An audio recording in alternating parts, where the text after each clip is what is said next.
Hi there everyone, my name's Ollie. I'm a third year grad entry medical student at Warwick Medical School in the UK. And a lot of you have been asking me to revisit the kind of controversial Warwick Med School student room post. I did a video on this, I must have been in my first year. I'm now in my third year, phase 3 of the course, and phase 3 runs from year 3 through year 4. Basically it's all preparation for finals, so I'm in the last part of the course. The teaching that I'm getting is finals level, and there's not really that much more of the course for me to see. So a lot of you have been asking me to remake my original video or see if my perspectives have changed, because some of the things I couldn't comment on, having not had certain parts of the teaching. Now I've had pretty much all the teaching types, so hopefully this will be useful to those of you trying to make that decision about accepting offers this year and in future years. I've linked the post as well. If this is new to any of you, I'll leave a link to this post in the description as well, so you can go and have a read and see what you think. So the first one, shambolic teaching and often unintelligible lecturers, with some notable exceptions of course. Sometimes, sure, things haven't been organised as well as they possibly could have been. Particularly when external lecturers become involved and they don't necessarily know exactly what you need in terms of exam content. My answer to this, and a theme of this video I suspect going forward, is this is not a Warwick University problem. This is a medical school problem that virtually all med schools in the UK deal with. You have to remember that university lecturers are not trained to be lecturers. They're academics first, or doctors in the case of medical school, who are offered a lecturing position. Sometimes it's badly organised. Yeah, it is. Often unintelligible. Sure, particularly in the case of more experienced consultants, where they've basically been asked to come in and talk about the thing they're interested in for an hour or an hour and a half. That sort of thing's going to happen. But that happens in medical education. Chaotic organisation of clinical learning, absent, uncooperative, retired, assigned consultants, and often admin rotas timetabling is left to the students to organise or fight out between one another. Fair comment, actually. I don't know what I would have said originally. This has actually changed. So in year 2, I did think that it was quite chaotic. So year 2 is the first clinical year here at Warwick where you're on placement full time. I have personally been assigned absent, uncooperative and retired consultants who weren't actually at the hospital when I went to find them. That does happen because communication between the medical school and the hospitals can be pretty bad, right? That's just how these things work. And often admin rotas timetabling is left to students to organise. Obviously you're being taught by clinicians, often consultants who have their own things that they're committed to, their clinical duties, their research, the other things that they're doing, and they are some of the busiest people on the planet. Sometimes they straight up forget that they're meant to be teaching you, or clinics aren't running, or they will organise to meet you and then forget that they ever organised the meeting and they're not there when you turn up. Yeah, that does happen, and it's disappointing and it's frustrating. Unfortunately, that's how the NHS works. So I've actually got, I've just got it off my wall, this is my timetable, right, that is given to me by the medical school. So these are the 3 different student groups of students that are on my placement. So a third of us will be in clinical theatres, a third of us will be on this ward, and then a third of us will be on this last ward. Obviously that doesn't say specifically kind of where you're going to be, what you're going to be doing. That sort of stuff is up to you to decide. We all have a couple of assigned consultants, so we can either go to their clinics or we can see when they're in theatres. This is just my surgery block, but all the blocks are pretty much the same in this regard. And oftentimes your consultant will say, you know, I want you to come to the ward round at 8 o'clock and you're going to present this patient. So before you come to the ward round, go see them, examine them, look at the notes, do whatever you want. Then we'll go to theatre in the afternoon, and that might be a normal day. Another day they might forget. Yes, the timetabling is pretty much up to you to decide what you're going to be doing on any given day, and some people don't like that. I would put it to you, I actually prefer that, because it means that I can prioritise the learning that I want. And if I've done, you know, 3 urology clinics, or I've seen a lap chole 8 million times, it's not a good use of my time to go and see more. So actually the fact that they're a bit lax with exactly what you're supposed to be doing and don't organise you much in the way of structure beyond the core teaching that is excellent. I've had this block with the consultants, like timetable teaching. Actually, in my experience, this has been fine and I actually haven't been bothered by it. I know some people are. If you don't like lack of structure and you like a rigid timetable, then you might struggle with the course, particularly in the clinical years. I'm not going to kind of sugarcoat that. But again, that's kind of how the NHS works. It's very unclear what's happening a lot of the time, and there's a lot of waiting around sometimes and things not going to plan. And just the fight out between one another, yeah, sometimes that does happen. Like, we share teaching hospitals with medical students from Buckingham, the private medical school nearby, and there's obviously only so many consultants and so many clinics. Like, again, it does happen, but I don't know. Given the number of medical students and the relatively small number of consultants, I don't know how that would ever be gotten around. The next one is the unhelpful CBL process. I think CBL is one of those things where you either like it or you don't. It's become trendy in medical schools in the last few years, particularly among the newer ones. I mean, I say this to people all the time. I'm not convinced by the evidence base for it. If I was setting up a medical school, would I use it?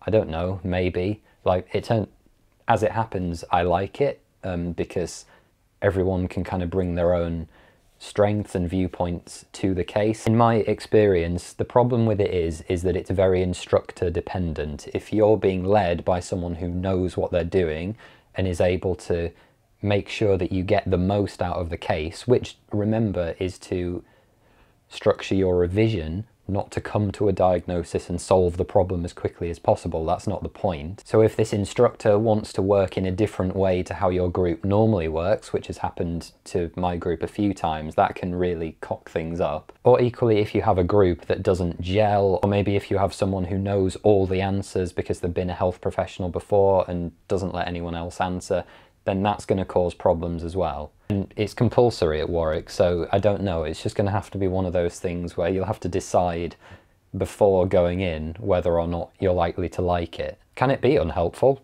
Absolutely. Can it be a gigantic waste of your time? Absolutely. But then a lot of stuff in medical school is, so I would say suck it up. Unsupportive medical school staff, when there are problems, feedback is usually ignored. I think this is staff dependent. Some people are wonderful, like there are some absolute angels at Warwick Medical School. Unfortunately, I think it's been historically a case of go find the angels and unload all your problems on them, which has happened, and that puts a lot of pressure on a small number of individuals. Feedback usually being ignored, I think it very much depends what it is. Like, some areas of the course, they're really quick to act on and improve if you know, the right feedback is registered. It's been the case that some things, I know the same feedback has been received every year and nothing has changed. I suspect that that's probably political within the medical school. God, I hope they're not watching this. On the whole, my personal experience, they've been pretty helpful. I know that's not been the case for everyone, and some people have had a really difficult time, and I'm not trying to minimise that at all. So a bit of both, actually, on that front. You're treated like a child, except for when you need something, then you're an adult learner. That's fair, actually.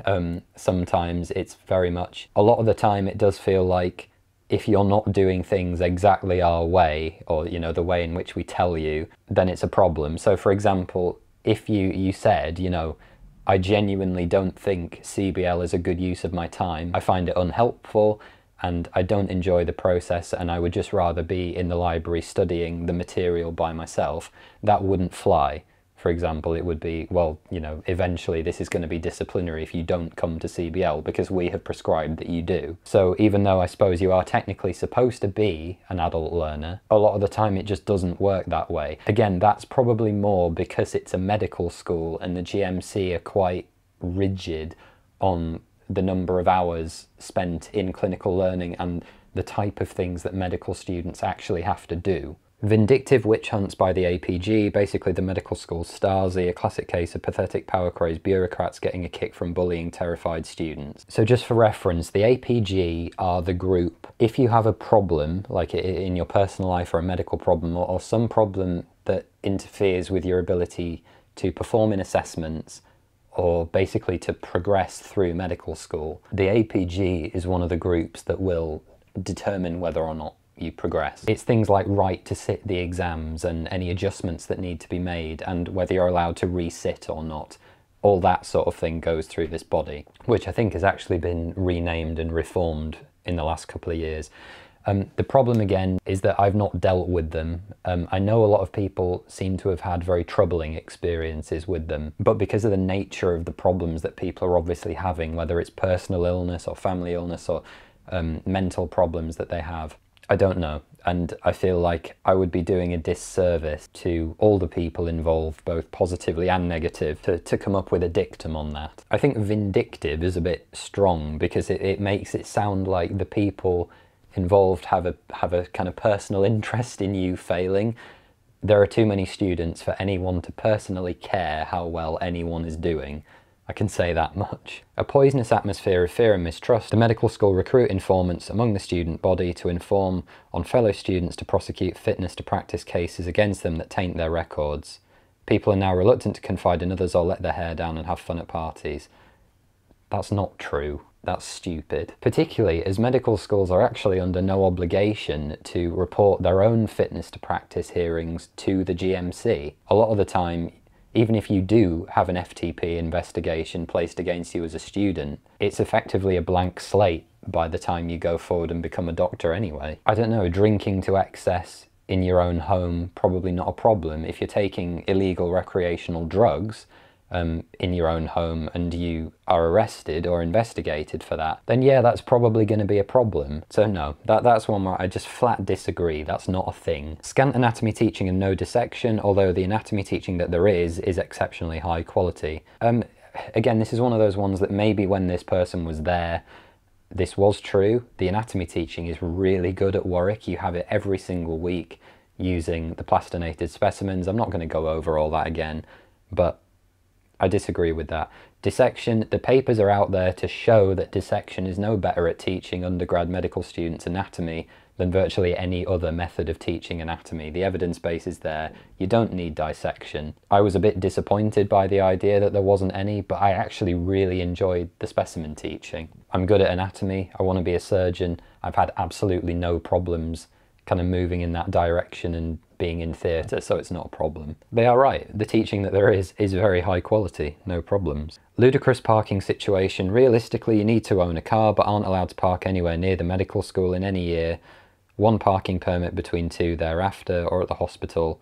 The med school prohibit you from politely writing to locals to ask to rent their driveways. About writing to locals, I don't even know how the med school would find out about that unless the locals told them. Realistically, you need to own a car. Certainly helpful. I don't own a car, nor can I drive. People are usually pretty generous and you can come to agreements with people about getting into hospital. It's not a problem, and there is public transport, a bit crap though it is. People do manage. You can't get parking permits at the hospital in first year, that's true. So it's about £10 a day to park at UHCW. You can buy hospital car park permits in second year. That's right, one parking permit between two, so if you have your clinical partner pairs, that's true. You do have to get to the med school stupidly early to buy them. Different hospitals are different in the way this kind of works. Yes, the parking situation is a bit crap, particularly as at the main medical school they're thinking about introducing parking charges even after hours, like they are pay and display normally, but that might be being changed to include evenings and weekends, I believe. I've not looked at it too closely, but yeah, that would be really crap because that's when the teaching that we give to the younger students happens, and that would be a real nail in the coffin for that. Never-ending time-wasting learning tasks designed to keep med school staff in a job and tick some GMC boxes. Yeah, I don't disagree with that. Whether they're never-ending, that's up for debate. Yeah, absolutely. Some of the things you have to do are a complete waste of your time, which you could spend doing other things. However, I think in the answer, which they say tick some GMC boxes rather than further your education, that's the answer then, isn't it? You can't do anything about that if that's what the GMC says. Drab, grim, depressing part of the world, Coventry/Nuneaton, little in the way of culture. I mean, like, fair enough, it ain't London. Look, it's an economically struggling area. Right, Warwick itself is pretty affluent, but that's not where the university is. That's closer to Coventry.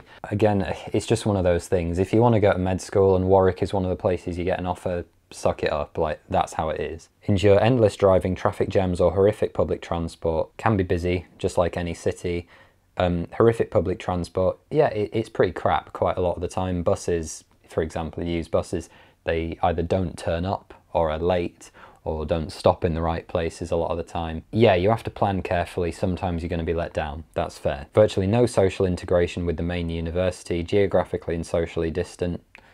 Main campus is a 10-minute walk away from Gibbet Hill campus. You can absolutely integrate with any societies or do whatever you want to do. That's ridiculous. The new curriculum is an opportunity for career medical educators to build their CVs and experiment with teaching fads before springboarding to a better med school. I don't really know what they mean by experiment with the latest teaching fads. Like, if we mean things like CBL, fair enough, but I guess they're still doing it, so it's not like the curriculum changes a lot. Continuity is lost, a day here, an afternoon there, reduced chance to build a relationship with hospital teams. That's fair, actually, and I think it does impact your clinical learning, because if a consultant or a reg knows, obviously, that you're only going to be around for a few days and can't properly become part of the team, yeah, they're less inclined to teach you, because they're not, you know, they're just going to instantly forget you as soon as you disappear. The thing is, a lot of the younger doctors know that, because a lot of medical schools work this way. Again, for the sake of ticking GMC boxes, you have to spend little pockets of time everywhere. Even in my specialty rotations that I'm doing now in preparation for finals, we get 6 weeks. And for me, my current 6 weeks covers general surgery and neurology. So I've kind of got to decide who I'm going to go and see, what I'm going to do in each given week, and can't spend masses of time anywhere, because otherwise I won't see all the things that I need to, particularly particularly when I come to like my internal medicine block, where I need to see a bit of everything. But that does happen, I suppose. Competing for clinical learning opportunities with PA, Buckingham University med students and other Warwick students as the smaller hospitals become overwhelmed. Fair enough, I guess, yep. You know, the government's made more places than the med school has capacity for. There's a lot of med students in the small hospitals. Has it been a major problem for me? No, but I know for some people they feel like it has. But yeah, that might be something that happens. Bossy, confrontational, self-important administrators, some are lovely. Again, I think you're going to get that in any administrative setting. Some people are awful, some people are really helpful. Uninspiring med school building, no true common area. Again, I think this was done before the new medical teaching centre was built, so you have a common room, it's lovely. Main campus itself is an ugly soulless sprawl, although this is subjective. Yeah, I think they've been pretty fair, like, it depends. I came from Newcastle University, I thought that looked a lot nicer, but then Warwick is its own campus kind of in the middle of nowhere, it's not built into a city. So yeah, that would be subjective. Virtually no holidays after first year, although this is probably similar on any JEP course. Yeah, that's fair, they're massively reduced. We got 2 weeks off between our second year and the start of third year after exams. Yeah, you don't get a lot of time off, so across 2020, I think I have 4 weeks of guaranteed leave, something like that. The library at the med school itself is tiny with no lending facility. I assume that means the biomed grid. Right, A, just use the main campus library, it's a lot better and really, really well equipped.